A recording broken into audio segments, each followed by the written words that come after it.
ஒரு 2-3 இயர்ஸ்க்கு முன்னாடி என் லைஃப்பில் ஒரு பெரிய பயம் இருந்துச்சு. ஐயோ! நமக்கு இந்த மேரேஜ் எப்படி நிலைக்குமா? அப்படிங்கிற அளவுக்கு எனக்கு பயம்லாம் இருந்திருக்கு, சண்டைகள்லாம் வரும்போது. அதுக்கு காரணம் வந்து அப்போ நடந்த டிவோர்ஸஸ் தான். லைக் நிறைய ஆர்டிஸ்ட்லாம் வந்து அப்போ டிவோர்ஸ் பண்ணிகிட்டே இருந்தாங்க.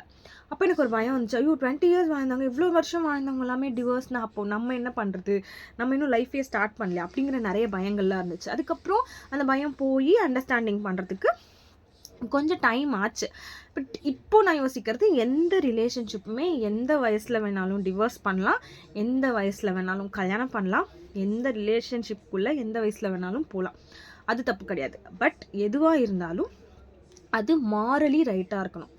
உங்களுக்கு ஒருத்தரை பிடிக்கலையா, அவங்கள வந்து கரெக்டாக அவங்கக்கிட்ட இன்ஃபார்ம் பண்ணி, இப்போது நான் வந்து எனக்கு உங்களை பிடிக்கல அப்படிங்கிறத சொன்னதுக்கப்புறம் யாரும் உங்களை பிடிச்சலாம் வச்சுக்க மாட்டாங்க அப்படின்னு நான் நினைக்கிறேன். ரொம்ப அப்படி பிடிச்சி வச்சு நீ பண்ணி தான் அவனை இருந்து தான் அவனை அப்படி யாரும் பண்ண முடியாது.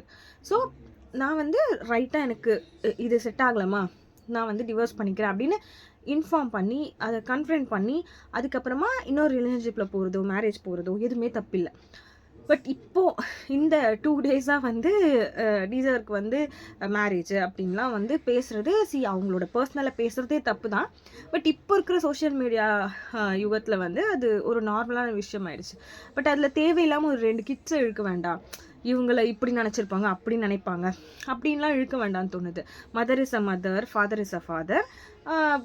இது வந்து ஸ்டெப் மதரோ வாட் எவர் இட் இஸ், அது வந்து அவங்களுக்குள்ளே அது அவங்களுடைய அண்டர்ஸ்டாண்டிங்குள்ளே வர வேண்டிய ஒரு விஷயந்தான்.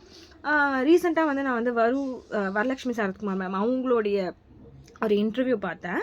ஸோ அதெல்லாம் பார்க்கும்போது எனக்கு இன்னும் லைஃப் லெசன்ஸ் ஜாஸ்தியாச்சு. ஓகே, எந்த ரிலேஷன்ஷிப்புமே வந்து ஈஸியாக அந்த ஹீல் பண்ணக்கூடிய ரிலேஷன்ஷிப்ஸ் தான் அப்படிங்கிற மாதிரி ஒரு அண்டர்ஸ்டாண்டிங் எனக்கு வந்துச்சு.